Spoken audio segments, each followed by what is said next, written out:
मैं डॉक्टर आशीष सवाल यूरोलॉजिस्ट और men's health expert New Delhi India से बोल रहा हूँ। इस वीडियो में हम लोग स्टेज 3 प्रोस्टेट कैंसर के बारे में डिस्कस करेंगे। स्टेज 3 प्रोस्टेट कैंसर होता क्या है, ये समझने के लिए आप एक डायग्राम देखिए। सो बेसिकली हमारे को प्रोस्टेट की एनाटॉमी समझनी चाहिए, उससे हमें पता चलेगा कौन सी स्टेज में कौन सा कैंसर होता है। देखिए, ये पेशाब की थैली है, ये यूरिन का रास्ता है। मेल्स में पीनस यहाँ पे होती है, टेस्टिस यहाँ पे होती है। ये सारा पार्ट बाहर होता है, अंदर होता है। काफ़ी लोग टेस्टिस को प्रोस्टेट समझते हैं, बट ये टेस्टिस होती है, प्रोस्टेट अलग होता है। प्रोस्टेट एक वॉलनट साइज ग्लैंड होता है जो बिल्कुल ब्लैडर के नीचे होता है।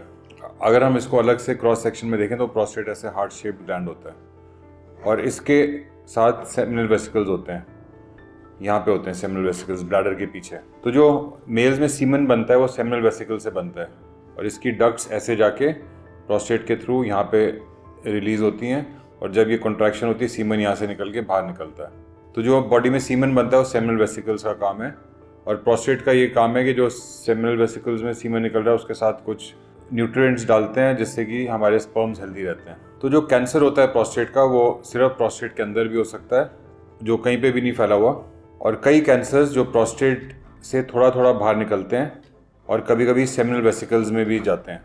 तो जो प्रोस्टेट थोड़ा बाहर निकला हुआ है और सेमिनल वेसिकल में पहुंचा हुआ है उसको स्टेज 3 कैंसर बोलते हैं। अगर ये कैंसर प्रोस्टेट से ज़्यादा बाहर निकल जाए, ये पेल्विस है, पेल्विक साइड वॉल में लिम्फ नोड्स में पहुंच जाए, या प्रोस्टेट के पीछे रेक्टम होता है जहाँ से हम स्टूल पास करते हैं वहाँ पे पहुँच जाए, तो वो वाला अग्रेसिव कैंसर जो होता है जो यहाँ तक पहुँचा हुआ है उसको स्टेज 4 कैंसर बोलते हैं। तो अगर हम स्टेज 3 कैंसर की बात करें, वो कैंसर सिर्फ प्रोस्टेट में है या प्रोस्टेट से थोड़ा सा बाहर निकला हुआ है या सेमिनल वेसिकल्स तक पहुँचा हुआ है, इसके बाहर कहीं पे भी नहीं फैला हुआ, उसको स्टेज 3 कैंसर बोलते हैं। दूसरी चीज़, स्टेज 3 कैंसर के सिम्टम्स क्या होते हैं। काफ़ी बारी ऐसा भी हो सकता है कि आपको कोई सिम्टम ना आए, कोई यूरिन की प्रॉब्लम ना आए, कोई दर्द नहीं हुए कहीं पे बॉडी में, लेकिन फिर भी कैंसर हुए और वो स्टेज 3 कैंसर हुए। तो आपको पता होना चाहिए कि मेल्स में प्रोस्टेट कैंसर कॉमन होता है और इसलिए आपको रेगुलरली पीएसए टेस्ट करना चाहिए, क्योंकि पीएसए एक खून की जांच होती है, अगर वो बढ़ा है तो कैंसर का डर होता है। तो काफ़ी बारी एसिम्प्टोमेटिक हो सकता है कैंसर। और जो कॉमन सिम्टम्स हैं वो है स्पेशली यूरिन सिम्टम्स होते हैं। एक तो यूरिन, जब प्रोस्टेट बढ़ जाता है तो यूरिन के रास्ते में ऑब्स्ट्रक्शन करता है और उसकी वजह से यूरिन खुल के नहीं आता, धार कमज़ोर आती है, ऐसा लगता है कि एक ही बारी में यूरिन खाली नहीं हुआ, यूरिन के लिए बार बार जाना पड़ रहा है, और जब जाते हैं तो पूरा खाली नहीं होता, फिर से वापस जाके फिर से यूरिन के लिए जाना पड़ता है। तो ये सब सिम्टम्स होते हैं। और काफ़ी बारी रुकावट के तो कोई सिम्टम नहीं होते, लेकिन ऐसा लगता है कि यूरिन बार बार जाना पड़ रहा है, रात को उठना पड़ रहा है, या एक बार यूरिन लगे तो जल्दी से भाग के जाना पड़ता है बाथरूम। तो ये सब सिम्टम्स होते हैं। तो या तो ऑब्स्ट्रक्टिव सिम्टम हो सकते हैं या इरिटेटिव सिम्टम हो सकते हैं, ये सारे प्रोस्टेट से रिलेटेड होते हैं। ये वाले से जो सिम्टम्स हैं ये एनलार्जमेंट ऑफ प्रोस्टेट में भी होते हैं और प्रोस्टेट कैंसर में भी हो सकते हैं। तो इसलिए आपको यूरिन की कोई भी तकलीफ हो उसको हल्के से नहीं लेनी चाहिए, प्रोस्टेट कैंसर हो सकता है। इसके अलावा काफ़ी बारी जब प्रोस्टेट के बाहर कैंसर निकल रहा है तो पेल्विस में, पेरिनियम में, जो lower part of the body है जहाँ पे पेट होता है और पेल्विस होता है, वहाँ पे पेन होती है, कई लोगों को डिस्कम्फर्ट होता है, भारी भारी लगता है। तो अगर ऐसे आपको भारी भारी लग रहा है और कोई आपको और सिम्टम नहीं है तो हो सकता है प्रोस्टेट कैंसर हो, ज़रूर उसकी टेस्टिंग करानी चाहिए।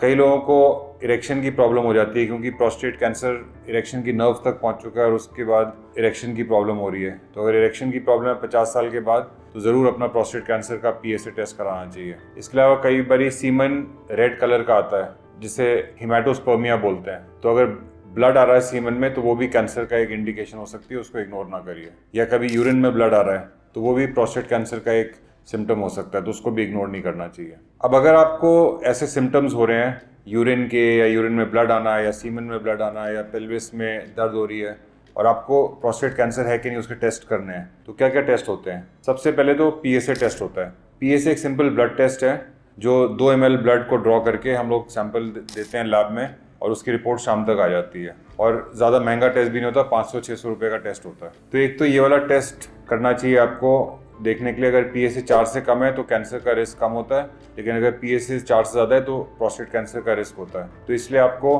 पीएसए टेस्ट ज़रूर करना चाहिए अगर प्रोस्टेट कैंसर डायग्नोस करना है। पीएसए अगर बढ़े तो हमेशा कैंसर नहीं होता, तो इसलिए अगर पीएसए बढ़ा है तो और भी टेस्ट करने होते हैं। एक तो एमआरआई होता है, एमआरआई में कोई प्रोस्टेट की गांठ आ जाती है काफ़ी बारी, और काफ़ी बारी एमआरआई में प्रोस्टेट की गांठ नहीं आती, लेकिन जब हम प्रोस्टेट बायोप्सी करते हैं, प्रोस्टेट में से नीडल डाल के टेस्टिंग करते हैं, तो उस टेस्टिंग में प्रोस्टेट कैंसर पता चलता है। उसमें प्रोस्टेट कैंसर का पता भी चलता है कि प्रोस्टेट कैंसर है कि नहीं, और दूसरा ग्रेड भी पता चलता है कि वो ग्रेड 1 है, जैसे ग्लीसन 3 है कि 4 है कि 5 है, या 6 है कि 7 है, या 8 है कि 9 है, या 10 है। तो ग्लीसन स्कोरिंग जो होती है, जो ग्रेड होता है कैंसर का, वो हमारे को प्रोस्टेट बायोप्सी से पता चलता है। जो स्टेज 3 कैंसर होता है उसमें यूजुअली PSA जो होता है 10 से ज़्यादा होता है।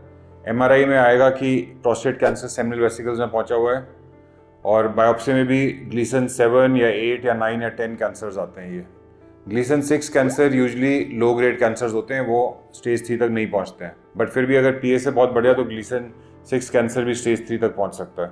तो आप देखेंगे कि PSA 10 से ज़्यादा है, या MRI कराया, MRI में प्रोस्टेट का जो कैंसर है वो सेमिनल वेसिकल्स के अंदर जा रहा है, तो उसको स्टेज 3 कैंसर बोलते हैं। अगर आपका स्टेज 3 कैंसर डायग्नोस हुआ है बायोप्सी में और MRI में और PSA में, तो सबसे पहले तो आपको पेट स्कैन करना चाहिए, देखने के लिए कि कैंसर और कहीं बॉडी में फैला तो नहीं है, क्योंकि जो स्टेज 3 कैंसर होते हैं वो बहुत अग्रेसिव कैंसर होते हैं, बॉडी में बाकी जगहों पे भी फैल सकते हैं, बोन्स में फैल सकते हैं, लिम्फ नोड में फैल सकते हैं, पेट में फैल सकते हैं। तो उसके लिए पेट स्कैन करना होता है, PSA में पेट स्कैन। PSA में पेट स्कैन से पूरी बॉडी का स्कैन होता है, हेड नेक का, चेस्ट का, एब्डोमेन का, पेल्विस का, टांगों का, पूरी बॉडी में पता चल जाता है कि कोई कैंसर और कहीं जगह पे तो है नहीं। तो स्टेज 3 जो कैंसर होगा वो बॉडी में और कहीं पे भी नहीं होगा, लेकिन प्रोस्टेट में होएगा, सेमिनल वेसिकल्स में होएगा।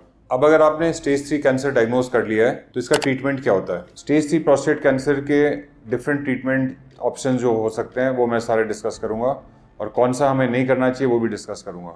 तो सबसे पहले तो एक प्रोस्टेट कैंसर का ट्रीटमेंट होता है वॉचफुल वेटिंग। वॉचफुल वेटिंग मतलब कि पेशेंट को कहता है कि मेरे को और तो कोई सिम्टम है नहीं, कोई प्रॉब्लम है नहीं, मैं क्यों ट्रीटमेंट कराऊँ प्रोस्टेट कैंसर का। तो उसे कहते हैं वॉचफुल वेटिंग, कि हम लोग कुछ ट्रीटमेंट करते नहीं है, सिर्फ देखते रहते हैं कि कहीं कैंसर आगे बढ़ता तो नहीं है, अगर बढ़ेगा तो ट्रीटमेंट करेंगे। तो वॉचफुल वेटिंग स्टेज 1 कैंसर में फिर भी सोच सकते हैं, लेकिन स्टेज 3 कैंसर में बिल्कुल नहीं सोचना चाहिए, क्योंकि अगर हम लोग वॉचफुल वेटिंग करेंगे, कोई ट्रीटमेंट नहीं करेंगे, तो वो स्टेज 3 से स्टेज 4 कुछ ही टाइम में हो जाएगा, और उसके बाद फिर वो क्योर भी नहीं हो सकता। दूसरी चीज़ हार्मोन थेरेपी। हार्मोन थेरेपी क्या होती है? या तो टेस्टिस रिमूव कर लो या दवाइयाँ दो जिससे कि हार्मोन लेवल्स कम हो जाए, बॉडी के टेस्टोस्टेरोन कम हो, उससे प्रोस्टेट कैंसर सप्रेस हो जाए। तो हार्मोन थेरेपी तब करते हैं अगर हम लोग स्टेज 4 कैंसर को ट्रीट कर रहे हैं, क्योंकि स्टेज 4 कैंसर में उसको क्योर नहीं करा जा सकता, कैंसर को सिर्फ कंट्रोल करना होता है।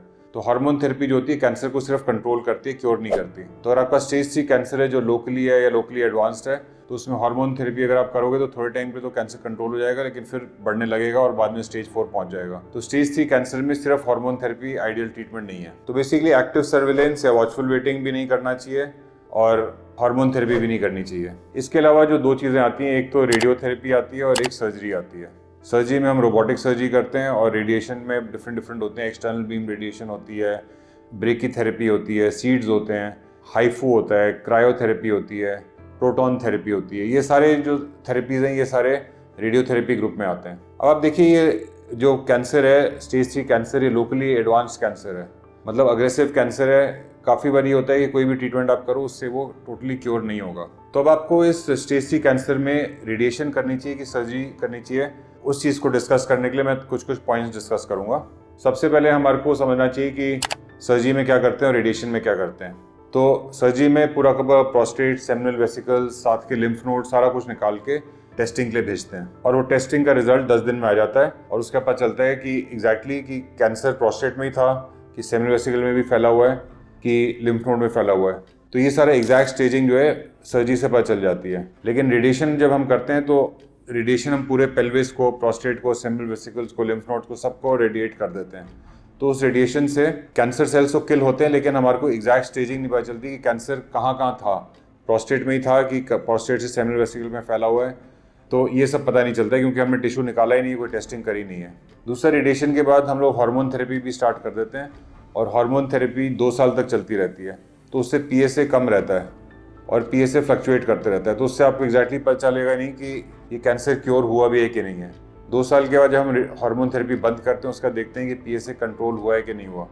अगर वो PSA कंट्रोल हुआ होता है तो हम 2 साल के बाद जब PSA टेस्ट करते हैं, और अगर PSA 0 होएगा तो दैट मीन्स कि रेडिएशन ने काम किया है। लेकिन अगर 2 साल के बाद हम देखें PSA 0 नहीं हो रहा और PSA बढ़ रहा है, दैट मीन्स कि 2 साल तक रेडिएशन ने क्योर ही नहीं किया, लेकिन हम लोग हार्मोन थेरेपी से सप्रेस करके बैठे हैं, और 2 साल के बाद हम बैक टू स्क्वायर वन है कि आपने रेडिएशन करा भी ली और कैंसर वहीं का वहीं है। जबकि सर्जरी के अंदर आपका पूरा प्रोस्टेट सारा कुछ निकल जाता है और हम टेस्टिंग के लिए भेजते हैं, 10 दिन में जब रिपोर्ट आते हैं वो पता चल जाता है कि कैंसर पूरा निकल गया है कि अभी भी कुछ बाकी है। तो एक तो अगर हम सर्जरी पहले करेंगे तो एग्जैक्ट स्टेजिंग पता चल जाती है हमारे को। दूसरा, सक्सेसफुल सर्जरी के बाद जब हम 6 हफ्ते बाद PSA करते हैं तो वो 0 हो जाएगा। तो एक काफ़ी रिलैक्सेशन होती है पेशेंट को और फैमिली को कि अब PSA 0 हो गया है तो मतलब कैंसर क्योर है, बॉडी में कोई कैंसर नहीं है। लेकिन रेडियोथेरेपी के बाद हार्मोन थेरेपी चलती रहेगी, PSA फ्लक्चुएट करते रहेगा, तो कभी भी वो sense of relaxation, sense of relief patient या फैमिली के पास नहीं आएगा और उनको हमेशा लगेगा कि कैंसर क्योर हुआ है कि नहीं हुआ। तीसरी चीज़ जो मेजर एडवांटेज है सर्जरी का वो ये है कि जब हम सर्जरी करते हैं और पूरा प्रोस्टेट निकाल देते हैं और हमारे को एग्जैक्ट स्टेजिंग पता चल गई तो हम लोग इमीडिएटली डिसाइड कर सकते हैं कोई सेकेंडरी ट्रीटमेंट करना है कि नहीं। मतलब कि अगर रेडिएशन करनी पड़े उसके रेजिडुअल डिजीज़ के लिए या एडवांस डिजीज़ के लिए तो हम आराम से रेडिएशन 6 महीने बाद कर सकते हैं और जो भी बचा कुचा कैंसर है उसको ट्रीट कर सकते हैं। लेकिन रेडियोथेरेपी के बाद अगर हमारे को पता चले कि कैंसर अभी भी है तो सर्जरी करना आसान नहीं है, क्योंकि रेडिएशन की वजह से प्रोस्टेट अपने सराउंडिंग एरियाज से, सराउंडिंग टिश्यूज से, रेक्टम से, ब्लैडर से पूरा चिपक जाता है और वो सीमेंटेड प्रोस्टेट को बाहर निकालना सर्जरी से कॉम्प्लिकेशंस के बिना नहीं है। ज़्यादा कॉम्प्लिकेशंस होती हैं, रिजल्ट्स इतने अच्छे नहीं आते। तो हमेशा सर्जरी के बाद रेडिएशन करना बहुत आसान है, लेकिन रेडिएशन के बाद सर्जरी करना इतना आसान नहीं है और बहुत कॉम्प्लिकेशंस भी होती हैं। इसके अलावा क्योंकि हम लोगों ने 2 साल डिले कर दिया है रेडिएशन के बाद, तो उस 2 साल में काफ़ी बारी कैंसर और एडवांस हो गया होता है तो सर्जरी करने का फ़ायदा भी नहीं होता। तो जब हम स्टेज 3 कैंसर की बात कर रहे हैं जो इतना अग्रेसिव कैंसर है, काफ़ी बारी होता है कि हमारे को मल्टीमोडल थेरेपी करनी होती है। तो मल्टीमोडल थेरेपी हमेशा यही बेटर होता है कि पहले आप सर्जरी करो और सर्जरी के बाद अगर ज़रूरत हो तो रेडिएशन करो, रात दिन कि आप रेडिएशन करो और उसके बाद फिर सर्जरी कर ही ना पाओ। तो बेटर कंट्रोल तभी होगा जब हम हर तरीके से कैंसर को अटैक करेंगे। पहले सर्जरी करेंगे, ज़रूरत पड़ी तो रेडिएशन देंगे, ज़रूरत पड़ी तो हार्मोन थेरेपी देंगे। जब सारी चीज़ें एक साथ अटैक करती हैं तो फिर कैंसर की डेथ हो जाती है और हम लोग कैंसर विनर्स निकल के आ सकते हैं। इसके अलावा देखा गया है कि स्पेशली यंग पेशेंट्स में जिनको रेडिएशन देते हैं प्रोस्टेट कैंसर की, तो आगे जाके प्रोस्टेट का साइज़ बढ़ जाता है, यूरिन में ब्लॉकेज, यूरिन में ब्लड आना, ये सब चीज़ें क्योंकि प्रोस्टेट बॉडी में ही है तो ये सब साइड इफेक्ट्स और कॉम्प्लिकेशंस होती हैं। इसके अलावा देखा गया है कि जिनको प्रोस्टेट कैंसर के लिए रेडिएशन दी थी 3 से 5% पेशेंट्स में ब्लैडर कैंसर हो जाता है 20 से 30 साल बाद। तो आप एक कैंसर के लिए रेडियोथेरेपी कराओ और दूसरा कैंसर 20-30 साल बाद डेवलप हो जाए, अच्छी बात नहीं है। तो आइडियली अगर आपका स्टेज 3 कैंसर है और आप रेडियोथेरेपी और सर्जरी में कन्फ्यूज़ हो तो आपको सबसे पहले सर्जरी करानी चाहिए और उसके बाद ही सोचना चाहिए कि रेडिएशन की ज़रूरत है भी कि नहीं है। और सर्जरी भी डिफरेंट टाइप्स की होती हैं, ओपन सर्जरी होती है, लैप्रोस्कोपिक सर्जरी होती है, रोबोटिक सर्जरी होती है। तो बेस्ट ट्रीटमेंट इसका रोबोटिक सर्जरी है, क्योंकि रोबोटिक सर्जरी में 3D HD विजन होती है, मैग्नीफाइड व्यू होता है, सब कुछ बड़ा बड़ा दिखता है। हम लोग यूरिन कंट्रोल की नर्व्स को, इरेक्शन की नर्व्स को बचा सकते हैं। तो ये सब रोबोटिक सर्जरी के एडवांटेजेस हैं। प्लस रोबोटिक सर्जरी के जो आर्म्स होते हैं उनकी 360 डिग्री मूवमेंट होती है। तो ब्लैडर और यूथरा की एनास्टोमोसिस जो प्रोस्टेट निकालने का करना होता है वो बहुत प्रिसाइज होता है, उससे यूरिन लीकेज की कॉम्प्लिकेशंस कम होती हैं। प्लस आजकल हम लोग नर्व स्पेयरिंग सर्जरी कर रहे हैं, एमनियोटिक नर्व रैप लगाते हैं, हुड टेक्निक करते हैं, ये सब चीज़ें करते हैं ताकि जो कैंसर है वो पूरा निकल जाए और साथ में साइड इफेक्ट्स भी नहीं हुए। अब सवाल आता है कि आपने रोबोटिक सर्जरी तो डिसाइड कर लिया स्टेज 3 कैंसर के लिए, लेकिन रोबोटिक सर्जरी करानी क्या चाहिए। आप ये समझिए कि रोबोट अपने आप सर्जरी नहीं करता, एक सर्जन चाहिए होता है जो वेल ट्रेंड होए, जो एक्सपर्ट होए रोबोटिक सर्जरी करने में और प्रोस्टेट कैंसर ट्रीटमेंट में। तो आजकल क्या हो रहा है कि बड़े सारे हॉस्पिटल्स, नए नए हॉस्पिटल्स आते हैं और वो रोबोट खरीद लेते हैं। अब रोबोट तो आ गया उनके पास, लेकिन उनको प्रोस्टेट कैंसर की सर्जरी कैसे अच्छी तरह करते हैं वो उनको पता नहीं है, उनके जो डॉक्टर्स हैं वो प्रॉपरली ट्रेंड नहीं है। तो अगर आप रोबोटिक सर्जरी कराना ही चाहते हैं और प्रोस्टेट कैंसर ट्रीटमेंट कराना ही चाहते हैं तो ऐसे ही डॉक्टर के पास जाइए जो वेल ट्रेंड हुए। जैसे मैंने US में 3 साल एंडोयूरोलॉजी रोबोटिक फेलोशिप करी थी 2008 से 2011, और उसके बाद फिर मैं अपोलो हॉस्पिटल में रोबोटिक सर्जरी कर रहा हूँ रेगुलरली और प्रोस्टेट कैंसर का ट्रीटमेंट करता हूँ। तो आप ऐसे ही डॉक्टर के पास जाओगे तो आपके रिजल्ट्स अच्छे आएंगे, कॉम्प्लिकेशंस कम होंगी, साइड इफेक्ट्स कम होंगे और कैंसर कंट्रोल होएगा।